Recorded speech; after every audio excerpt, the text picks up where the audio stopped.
여러분, 지난 주에는 날씨도 굉장히 추웠고 또 눈도 많이 내렸습니다. 여러분, 한 주간 동안 어떻게 보내셨는지요? 오늘 말씀은 이런 질문으로 시작해 보고자 합니다. 과연 현 인류는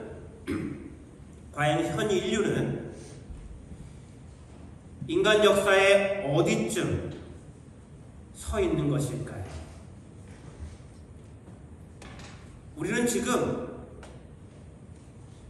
어디에 서 있는 것일까요?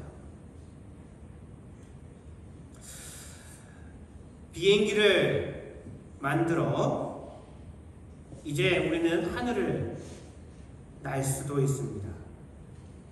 그뿐만이 아니라 로켓을 쏘아 올려 달에, 물론 소수의 사람들이기는 하지만 달에 사람들이 다녀오기도 합니다.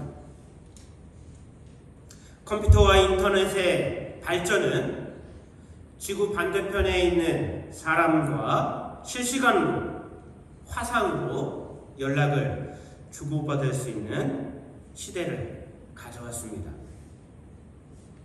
그리고 전기자동차가 나오고 곧 사람이 운전하지 않아도 되는 자율주행 자동차가 개발된다고 합니다.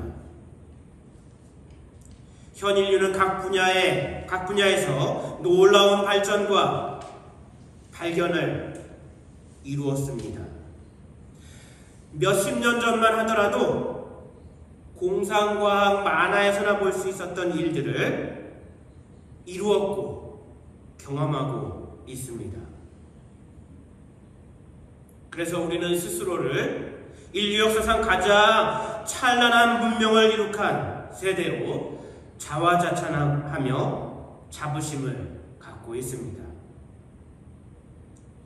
과연 앞으로 10년 뒤에는 어떤 세상이 펼쳐지게 될까요? 그런데 우리가 이 같은 과학기술의 발전과 이에 대한 좋은 점만 볼 것이 아니라 지금 우리가 살고 있는 세상은 과연 올바른 세상인가?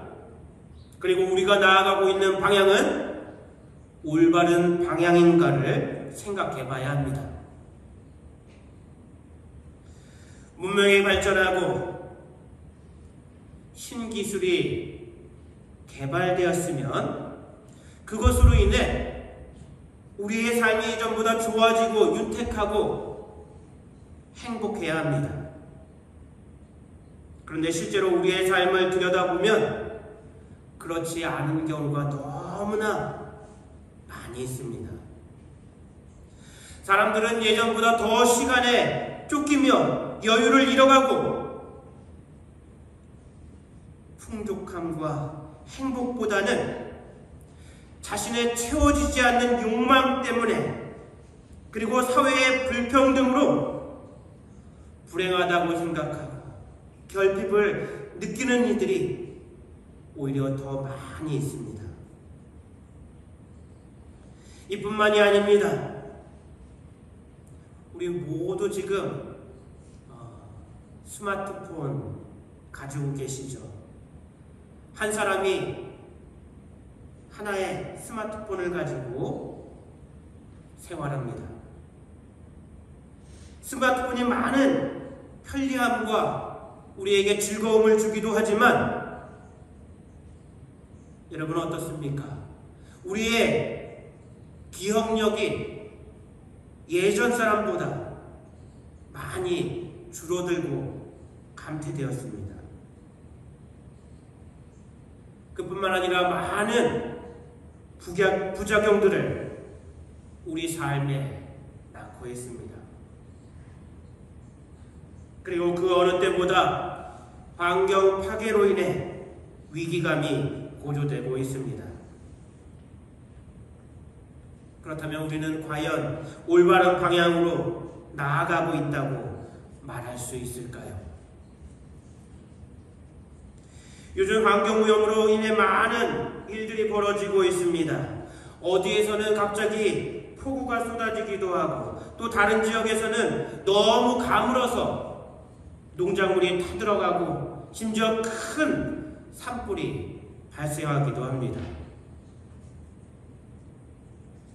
현재 지구상에 벌어지는 이 같은 많은 이상기후 현상들, 이러한 것들은 인간이 자연을 훼손하고 파괴하였기 때문입니다.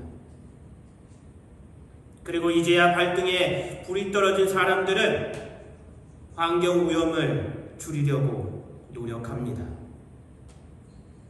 그래서 석탄, 석유 같은 화석연료를 줄이고 신재생에너지를 개발해야 한다고 합니다. 사실 저는 이 부분에 있어서도 다소 회의적인 생각을 갖고 있습니다. 물론 이런 노력을 안 하는 것보다는 하는 것이 낫다고 생각합니다. 그런데 전기자동차의 건전지며 태양열 패널, 풍력 발전을 하는 커다란 프로펠러, 이러한 것들을 만들기 위해서는 우리는 또다시 자원을 사용하고 소비해야 합니다. 그리고 이러한 것들에서 나오는 쓰레기 처리 또한 쉬운 문제가 아닙니다. 그래서 저는 이러한 방식으로는 결코 문제 해결이 되지 않을 것이라는 생각을 합니다. 지금 우리가 겪고 있는 코로나 팬데믹도 그렇고 여러 가지 자연재해들이 지구가 아프다고 우리에게 보내는 신호이고 신음과 부르짖음이 아닐까요? 우리는 그동안 자연을 인간의 편의와 유익을 위한 도구로서 생각해왔습니다. 그런데 이제 우리는 알게 되었습니다. 자연이 파괴되면 그 피해가 우리에게 전해지게 된다는 사실을 말이죠. 지금 우리가 할 수 있는 일은 무엇일까요? 평범한 우리가 실천할 수 있는 것은 절약하고 아껴 쓰는 것입니다. 아주 특별한 무언가가 아니라 우리 삶에 절약하는 것, 아껴 쓰는 것, 그것이 한 가지 방법이 될 것입니다. 이는 누구나 할 수 있는 일이고 저는 이것이 가장 효율적인 방법이라고 생각합니다. 미국을 소비경제 국가라고 하는데 우리가 여기에 물들어 생활하고 살면 안 됩니다. 하지만 우리가 노력한다고 또 세상이 크게 변하지는 않을 것입니다. 더 많은 사람들이 함께 노력하지 않으면 지금 방향은 결코 변하지 않을 것입니다. 그럼에도 불구하고 우리는 우리의 해야 할 일을 하면 됩니다. 결국 마지막 판단은 우리 하나님께서 하실 것이기 때문입니다. 오늘 본문 사무엘상 3장 1절 말씀을 보면 아이 사무엘이 엘리 앞에서 여호와를 섬길 때에는 여호와의 말씀이 희귀하여 이상이 흔히 보이지 않더라 라고 하였습니다. 사무엘이 태어나 선지자로 성정에 가던 때는 이스라엘이 사사시대에서 왕권 정치시대로 넘어가는 과도기였습니다. 그래서 사무엘을 마지막 사사로 보는 경우도 있습니다. 우리가 지난주 사사기 마지막 말씀을 잠깐 보았는데 사람들이 제각각 자기 소견대로 행하다 보니 점점 시대가 악해져 갔습니다. 그 모습이 오늘 본문 1절 말씀으로 이어지고 있습니다. 이스라엘 백성들이 죄악 가운데 살아가다 보니 이스라엘 백성들에게 하나님의 말씀이 점점 줄어들었고 이상도 점점 사라져갔습니다. 이는 간과할 수 없는 매우 중요한 말씀입니다. 그 당시 이스라엘의 상황을 볼 수 있는 내용입니다. 우선 지금 우리의 상황과 비교해 볼 수 있습니다. 지금 우리에게는 하나님의 말씀이 충만히 임하고 있습니까? 하나님의 이상이 우리 가운데 많이 보여지고 있습니까? 혹 사사시대만큼이나 우리가 살고 있는 현재도 하나님의 말씀이 희귀하고 이상이 흔히 보이지 않고 있지는 않습니까? 이러한 현상은 두 가지 이유 때문에 나타납니다. 그 첫 번째는 인간의 죄로 인해서입니다.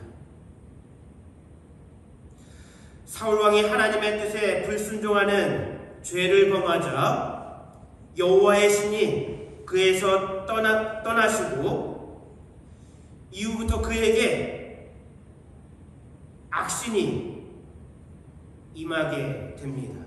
그가 악신에 사로잡히게 되었습니다.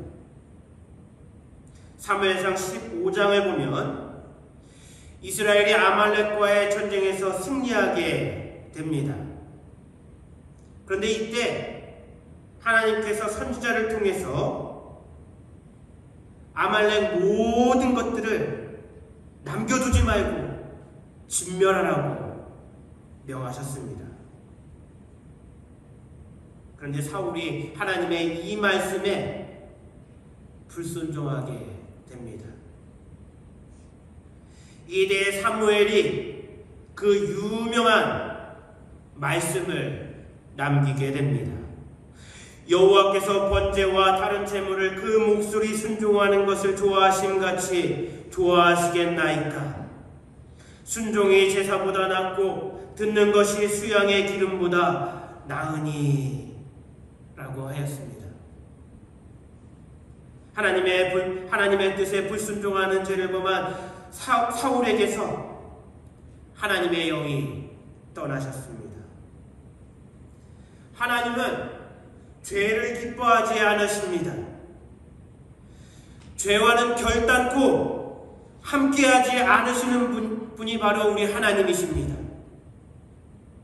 그렇기 때문에 죄 가운데 있는 사람에게는 하나님의 말씀도 하나님의 이상도 임할 수가 없습니다. 예수님께서 말씀하셨습니다. 마음이 청결한 자는 복이 있나니 저희가 하나님을 볼 것이며. 여러분, 죄로부터 떠나시길 바랍니다.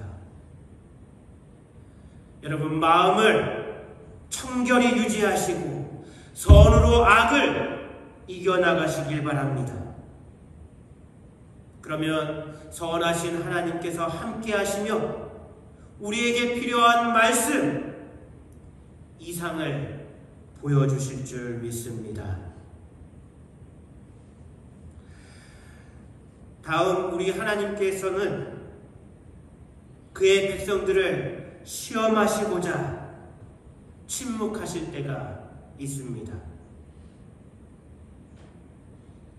하나님께서 아브라함에게 사라를 통해 아들을 주시겠다고 약속하셨습니다. 하지만 오랜 시간 약속은 성취되지 아니하였고 하나님은 그를 지켜만 보셨습니다. 모세가 하나님을 뵙기 위해 40일 동안 시내산에 올랐을 때 이스라엘은 기다림의 시간을 가져야만 했습니다. 그리고 욥은 의인이었고 하나님 앞에 신실한 사람이었지만 그 삶에 갑자기 찾아온 고난, 고통에 신음하였습니다. 하지만 하나님은 관찰하실 뿐 아무런 해결책을 주시지 않았습니다. 어떤 사람은 이런 하나님의 시험을 잘 통과하였고 또 어떤 사람은 실패하였으나 은혜를 베풀어 주시기도 하였습니다. 하나님은 종종 우리에게 시험과 훈련을 주십니다. 여기에는 하나님의 깊으신 뜻이 있습니다. 그리고 하나님께서는 우리의 행동에 대한 분명한 평가를 하십니다. 우리 성도님들이 시험의 시간, 하나님께서 충족하시는 그 시간도 인내를 통해 이겨내시고 더 큰 축복의 길로 나아가는 성도님들 되시길 축원합니다. 이제 다시 본문으로 돌아가서 2절 말씀을 보면 더욱 안타까운 말씀이 이어집니다. 제가 한번 읽어보겠습니다. 엘리의 눈이 점점 어두워가서 잘 보지 못하는 그때에 그가 자기 처소에 누웠고. 이 말씀은 엘리의 시력이 점점 약해져 쇠약해져가는 상태를 보여주기도 하지만 엘리의 영적인 상태, 그 당시 이스라엘의 영적 상태를 상징하기도 합니다. 이 말씀을 통해 이스라엘 중에 하나님의 말씀이 희귀해지고 이상이 보여지지 않게 된 이유를 알 수 있습니다. 제사장이 이 정도였다면 다른 일반 백성들은 어떠했을까요? 그리고 그가 처소에 누웠고 라는 말씀은 편의를 추구하는 세태, 안일함에 빠진 시대 상황을 상징하고 있습니다. 사람들은 더 이상 왜 하나님의 말씀과 이상이 사라지게 되었을까 고민하지 않았습니다. 사람들은 시대에 대한 질문과 고민을 하지 않고 자신의 삶의 편의와 안락만을 추구하며 살았습니다. 이 말씀을 묵상하며 현 세대와 너무나 닮았다는 생각을 하게 되었습니다. 그러면서 걱정도 되고 안타까운 마음이 들기도 하였습니다. 여러분, 우리가 자신의 문제를 두고 기도를 하기도 해야겠지만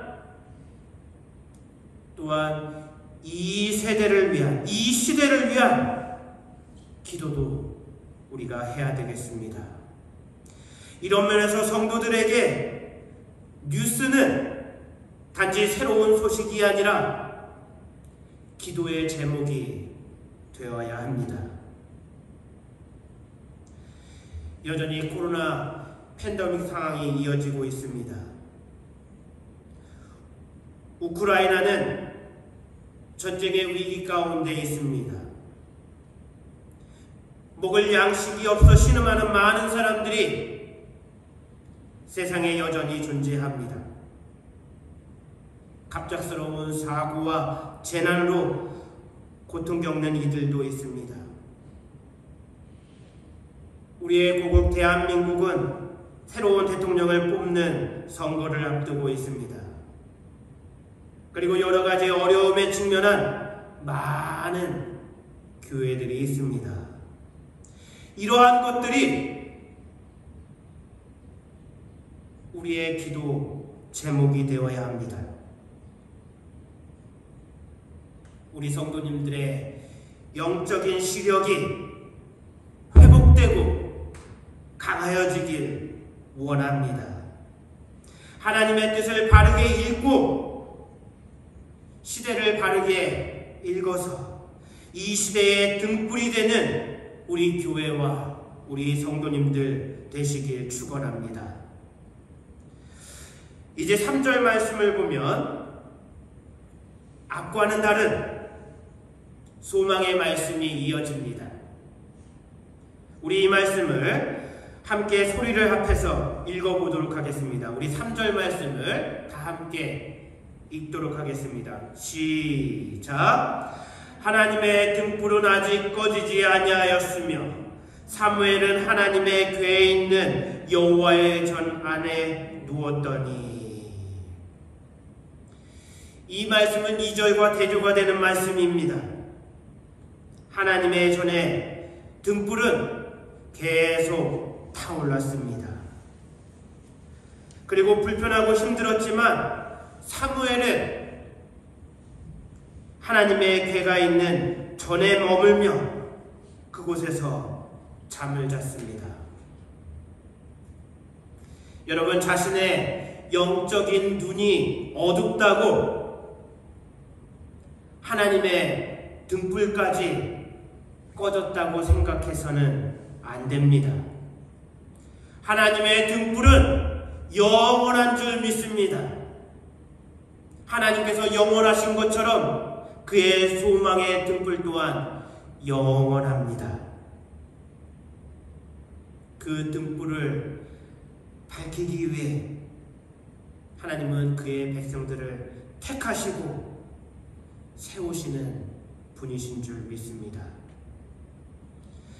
여러분, 엘리야가 갈멜산에서 바알 선지자들과 싸워 큰 승리를 거둔 사건이 있습니다. 그런데 승리의 기쁨도 잠시뿐. 이세벨이 엘리야를 죽이겠다고 위협하자 그는 절망 가운데로 빠져들었습니다. 그러면서 이제 저만 남았사오니 지금 내 생명을 취하옵소서 하나님께 탄식하였습니다. 그때 하나님께서 엘리야를 위로하시며 말씀하셨습니다. 바알에게 무릎 꿇지 않은 이들이 7,000명이나 남아있음을 그에게 알려주셨습니다. 우리 성도님들이 이 시대에 이런 사람들 되길 원합니다. 하나님께서 택하신 사람, 하나님의 소망의 등불을 밝히는 사람. 그러려면 사무엘처럼 하나님과 가까워야 합니다. 때로는 사람들의 무시와 비웃음과 조롱이 들릴 수도 있습니다. 나만 바보처럼 사는 거 아닌가 자괴감이 들기도 합니다. 엘리야처럼 나만 혼자인 것처럼 외로움이 느껴질 때도 있습니다. 하지만 나만 좁은 길을 걷는 것이 아닙니다. 하나님의 뜻을 쫓아 좁은 길을 걷는 이들이 있습니다. 여러분, 같은 길을 걷는 친구들이 있음을 기억하시고 힘내시길 바랍니다. 끝까지 인내하시길 바랍니다. 바로 옆에 있는 교우가 좁은 길을 함께 걷고 있는 친구들입니다. 엘리야에게 그러셨던 것처럼, 사무엘을 부르셨던 것처럼 하나님께서 택한 백성들을 부르시고 위로와 소망의 말씀을 주시고 승리를 예비해 주시고 계신 줄 믿습니다. 여호와의 궤 가까이에서 잠자던 사무엘을 하나님께서 부르셨습니다. 하지만 사무엘은 그것이 자신을 부르는 하나님의 음성이라는 사실을 몰랐습니다. 그래서 제사장 엘리가 부른 줄 알고 엘리에게 달려갔습니다. 우리가 이 세대, 이 세상을 두고 기도해야 되는 이유가 여기에 있습니다. 나만 바르게 산다고, 나만 하나님 은혜 가운데 산다고 그것이 다 괜찮은 것이 아닙니다. 이 세상이 죄로 만연케 되면 나도 그 물결에 휩쓸릴 수밖에 없습니다.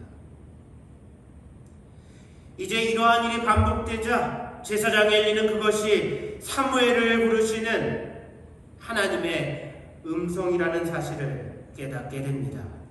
그리고 사무엘에게 하나님의 말씀을 듣는 방법을 알려줍니다. 주의 종이 듣겠나이다 라고 말하는 것입니다.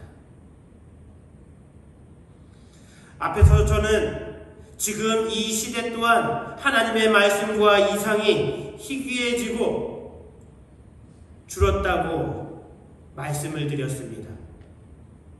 하지만 사실 우리의 영의 눈, 영의 귀를 조금만 열면 하나님의 말씀이 온 세상에 충만하고 하나님의 이상이 차고 넘친다는 사실을 알 수 있습니다. 하나님은 수없이 많은 채널을 통해 말씀하시고 계시를 보여주십니다. 단지 우리의 신앙이 미숙하고 영적인 눈이 희미하여 주파수를 맞추지 못할 뿐입니다. 그런 우리에게 주신 분명한 하나님의 말씀이 있습니다. 바로 우리 손에 들려있는 하나님의 말씀, 성경책입니다. 여러분, 성경책을 읽을 때 그냥 읽지 마시고 주의 종이 듣겠나이다 말한 뒤에 읽으시길 바랍니다. 이는 겸손히 주님 앞에 서는 모습입니다.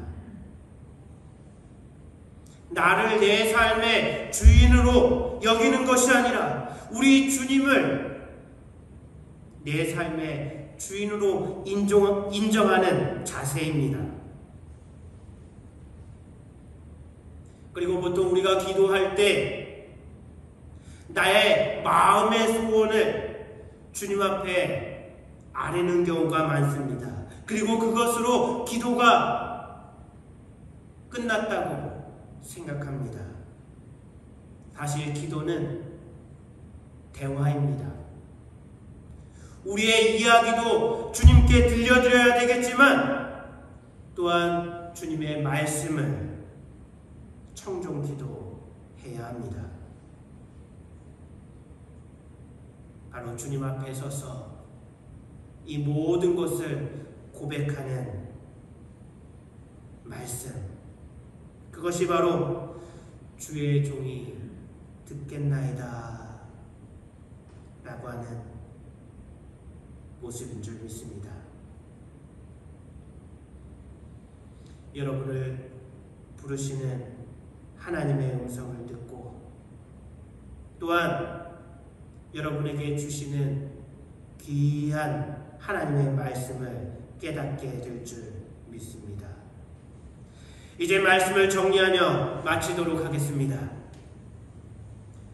하나님은 사실 모든 사람을 부르고 계십니다. 하지만 하나님의 음성을 듣고 깨닫고 응답하는 사람은 많지 않습니다. 죄로 인해 사람들의 영적인 눈이 어두워졌기 때문입니다. 우리도 실은 별반 다르지 않습니다. 그런 우리에게 주신 분명한 하나님의 말씀이 있습니다. 바로 성경책입니다. 우리는 성경을 읽을 때 하나님의 음성을 듣듯 읽어야 합니다. 그리고 이를 삶에 실천해야 합니다. 우리 성도님들이 하나님의 부름에 바르게 응답하고 하나님의 소망의 등불을 이어가는 귀한 하나님의 자녀들 될 수 있기를 축원합니다. 또한 우리의 기술과 능력이 이 세상을 변화시키는 것이 아니라 우리의 기도가 이 세상을 바르게 변화시킨다는 사실을 여러분 기억하시길 바랍니다.